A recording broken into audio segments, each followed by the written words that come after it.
Welcome back to our course on next steps.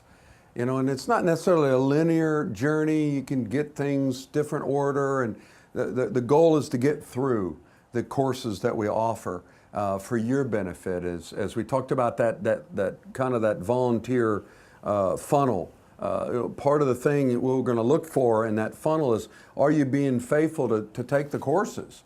Yeah, but I want to skip that and get doing it. No.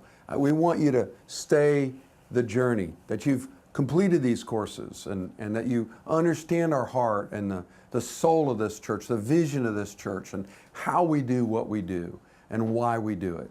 Now, in this course, we're going to talk about money. Now, everybody, if you've been around the Vineyard long, we take a pretty low profile on finances and giving. But we talk about it because we're not ashamed to talk about it, because the Bible talks about it. In fact, money is one of the subjects that's talked about more than anything you could argue any one particular subject in the Bible. And so we're not afraid to talk about it because we have a generous God. And He's a God that gives and gives. Salvation is by grace. We grow by grace. Life is filled with grace. We have a generous Father. In fact, everything that we have comes from Him. That's the first thing I want you to learn in this course. In Psalm 24, verse 1, it says this: "The earth is the Lord's and everything in it, the world and all who live in it." The earth. So when you start with giving, you start with the planet. And you live on the planet, last time I checked. Your house is on the planet. Your car, that's a sporty car. Your car is on the planet. Everything you own, it's on the planet. The earth is the Lord's. He starts with this premise because selfishness is rooted in the hearts of all of us, and it's like, that's mine. Little kids, you don't have to teach them that. It's one of the most nerve-wracking things you'll ever hear a 2-year-old, besides saying no, is mine, mine, mine. I mean, you take a lollipop from a 2-year-old, it's like you have severed a finger on their hand. I mean, you've crushed their cry. Mine, mine. We're born with this sinful desire to possess, to own, to selfishly cling to things. And it's something that has to be broken in us. And it's something that when Christ comes into our life, it's one of the areas that, someone has said that when you get baptized, I have like the world's smallest wallet, and I've had it for years. No one would ever know that that's a wallet, but it's a wallet. But someone has said that it would be a great idea when you get to baptizing people, you see them take their watch off, they take their glasses off, they take stuff out of their pockets, they don't want to make sure. But we should tell people it's mandatory at the Vineyard that when you're baptized, you got to bring your wallet with you. You say, why, Jamie? Because money is such an indicator of where our heart is at. Jesus said it this way: wherever your treasure is, that's where your heart will be.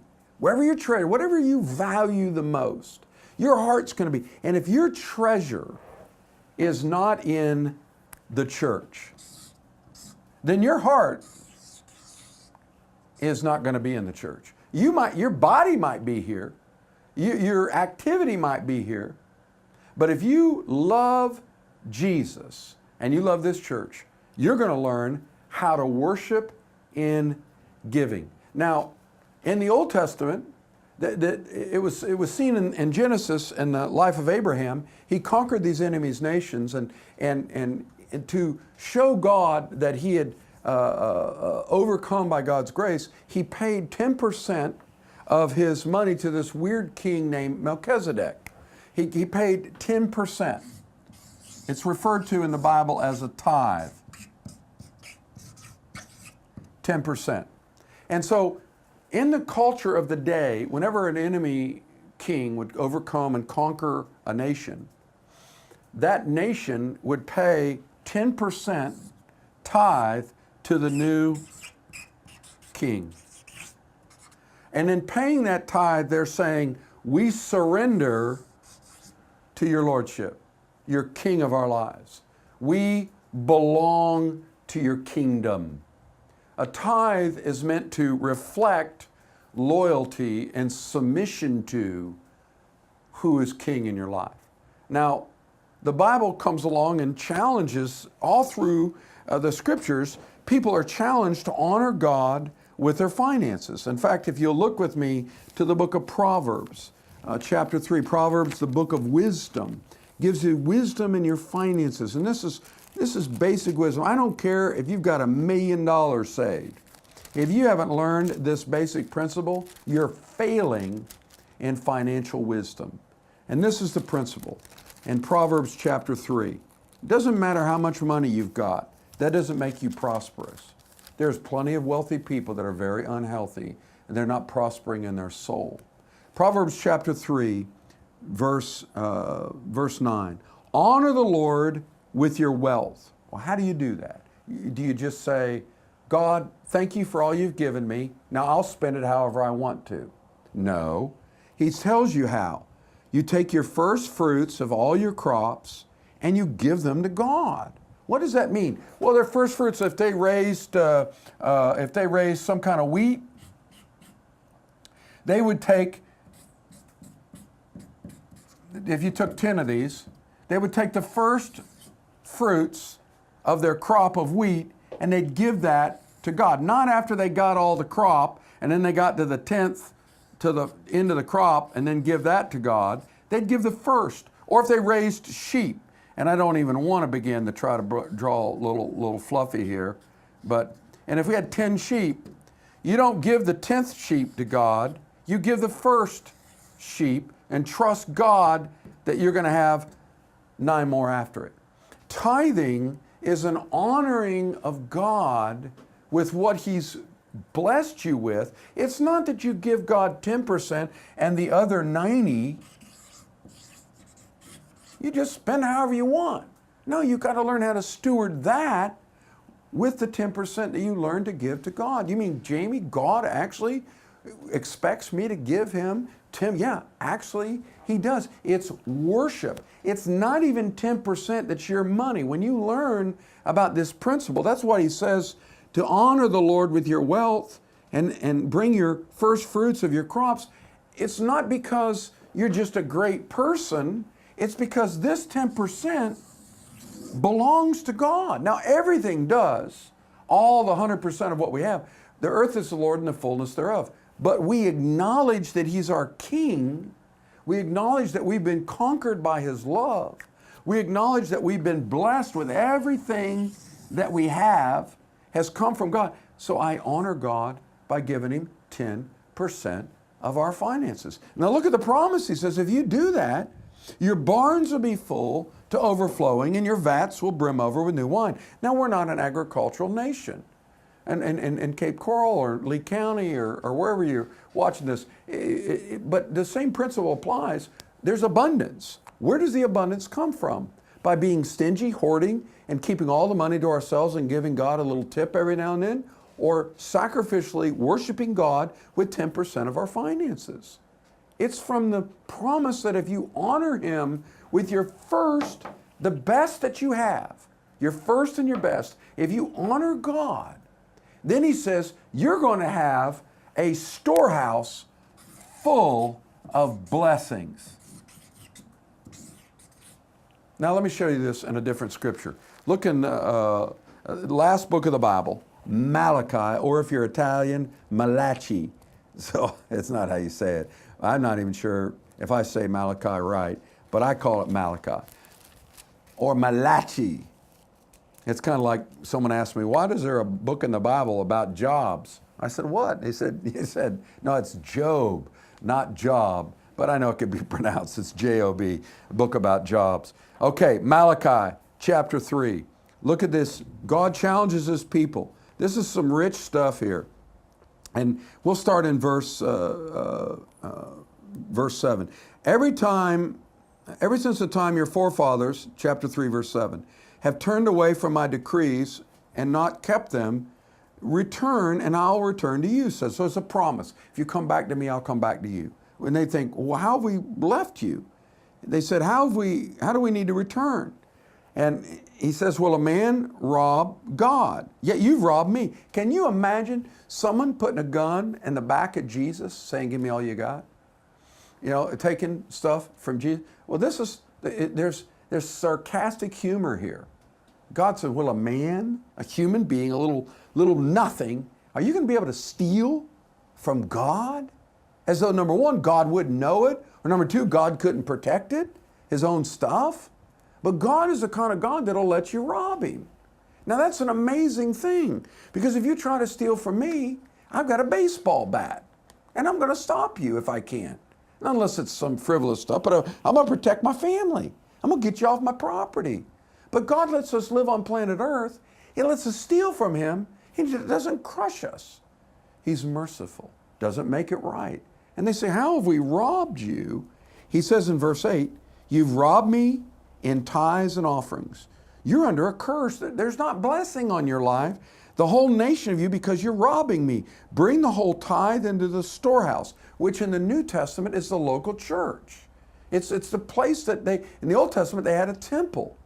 In the New Testament, we are the temple, but we translate this principle into the New Testament, and you bring your tithe into the storehouse. And then he says this, that there may be food in my house.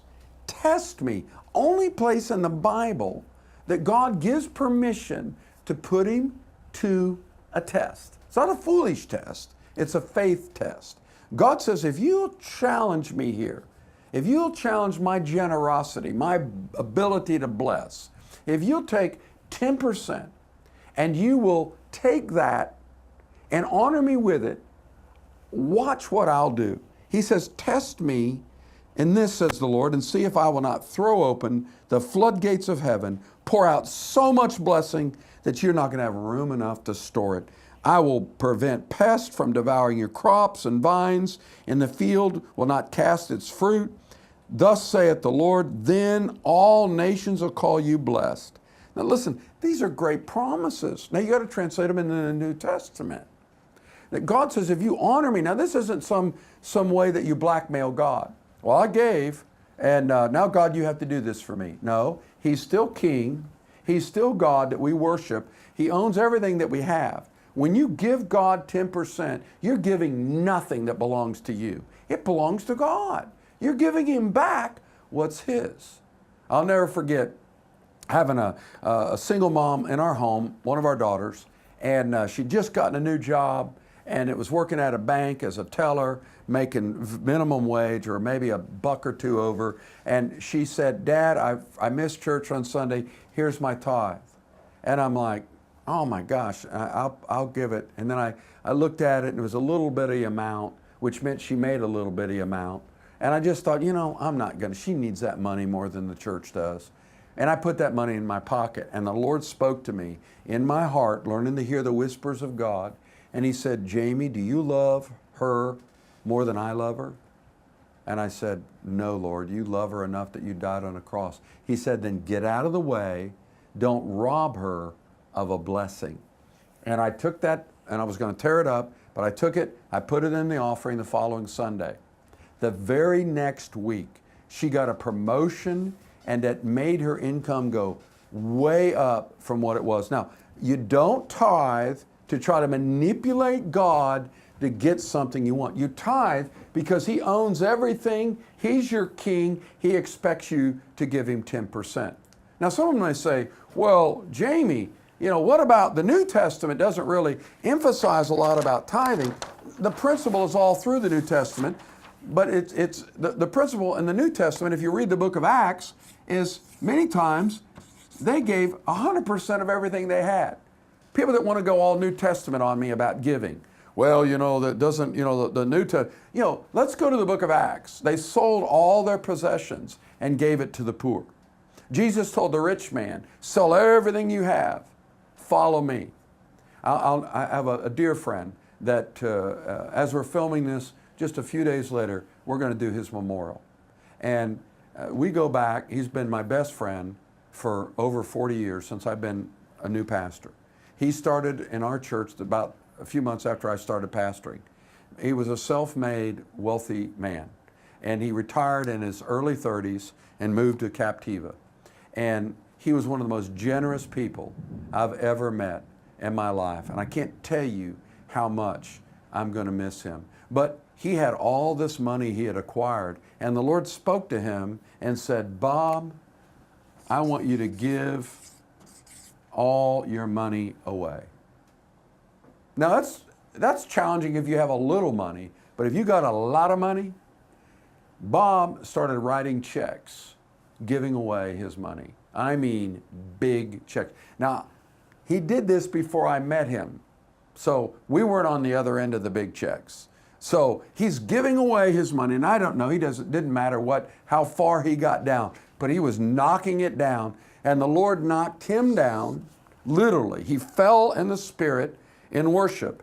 He laid out before God, and God said, I've seen your heart. Now be a steward of whatever amount of money was left. Be a steward of that. Care for that money. Honor me and care for it. And he did that the rest of his life. Now listen to me. If you're going to learn to walk with Jesus, you got to let your pocketbook walk with you.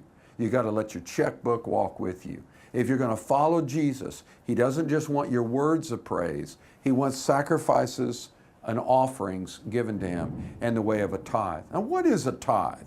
Well, let me just help you. If you make, this is a simple math equation, because I used to tell people, if you don't have enough faith to give God a tithe, 10%, then just give God a fifth. Well, knowing, and the people I was speaking to weren't much smarter than me, because most of them didn't catch it, but a tithe, 10%, a fifth is 20%.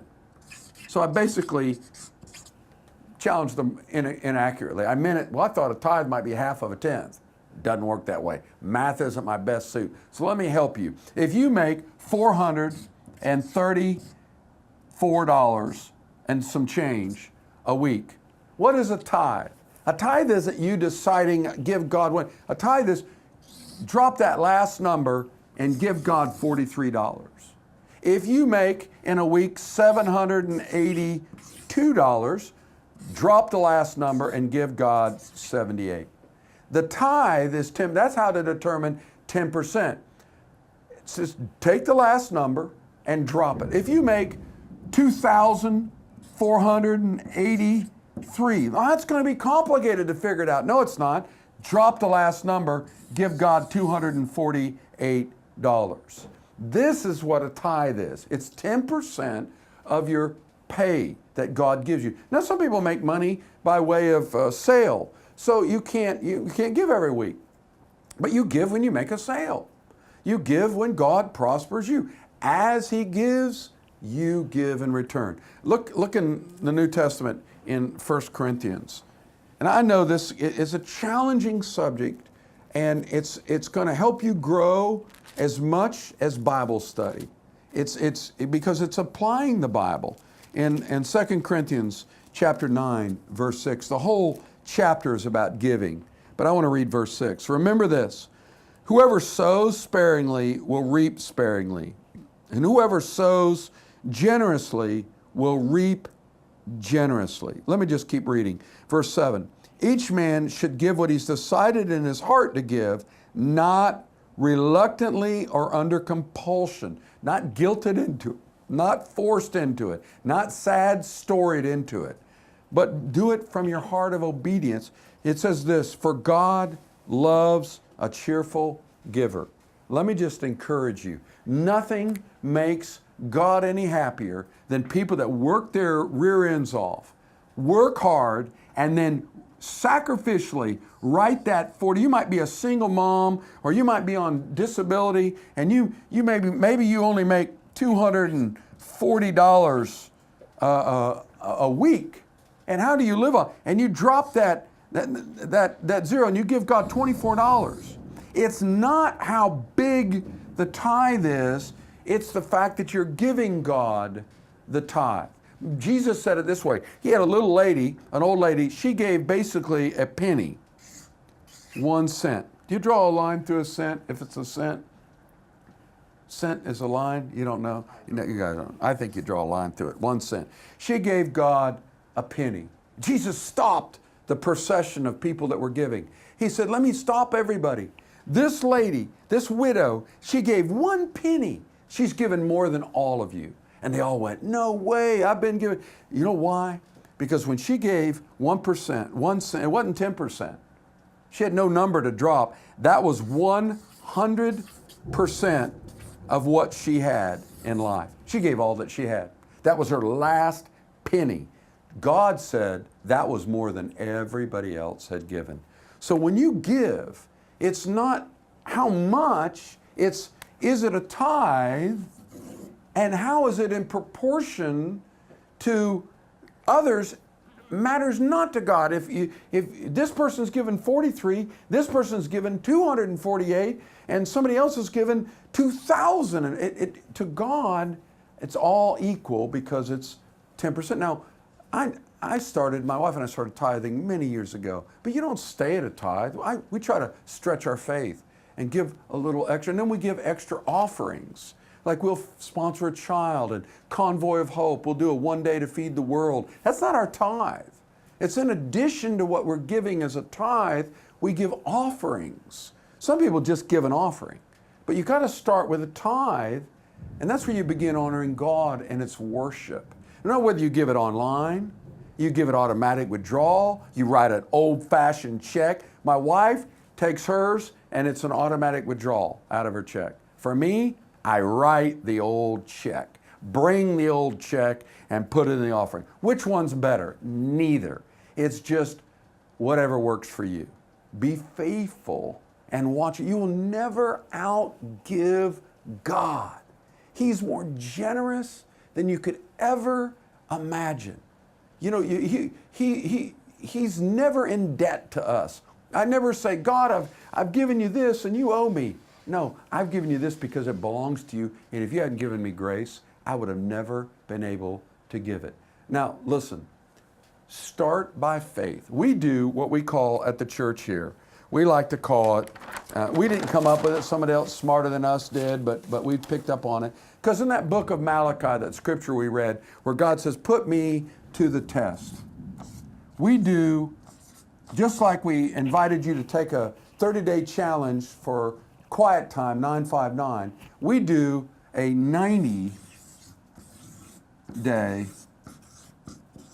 challenge.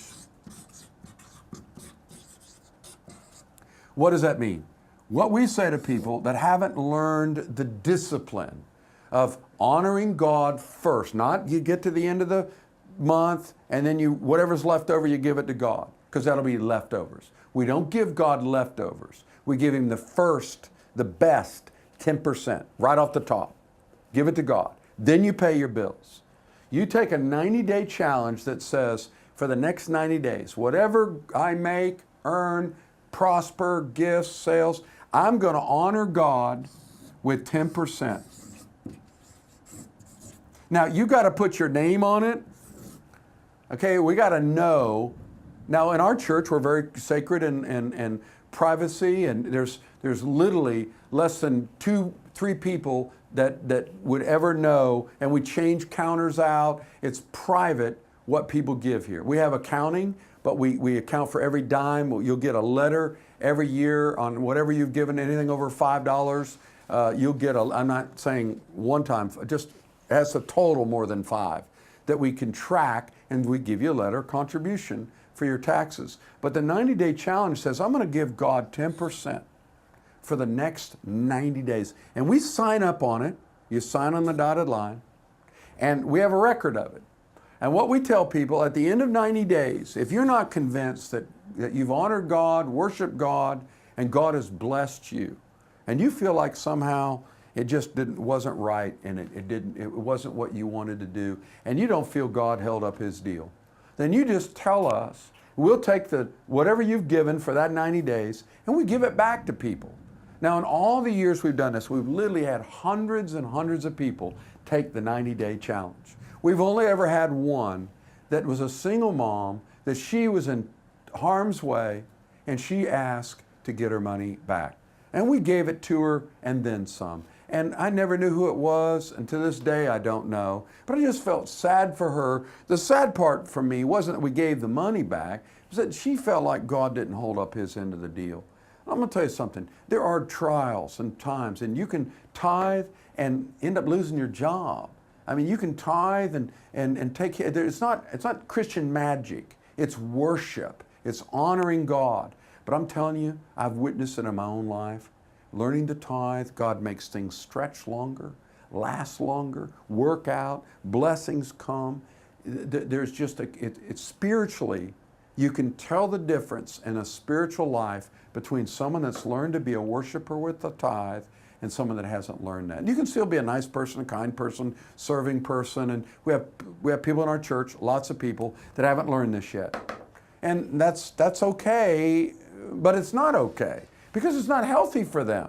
It's not about us wanting their money, it's that we want them to be disciples to grow in their stewardship of what God's given them. To the proportion you sow, when you sow, you're going to reap. And that's just the way God promises it. But do it cheerfully. Don't take the 90-day challenge like someone's got a gun to your back. Take it with a smile. Because God said he loves a what? A cheerful giver. Be happy about it. This is exciting. Do it as a family. Teach your kids how to honor God.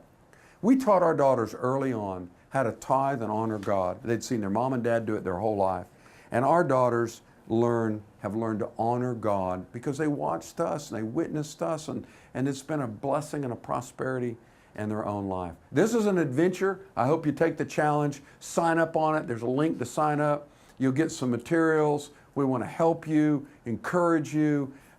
Just if you got questions, we'd love to help you with them. Bless you on this journey of learning to be worshipers in your giving. God bless.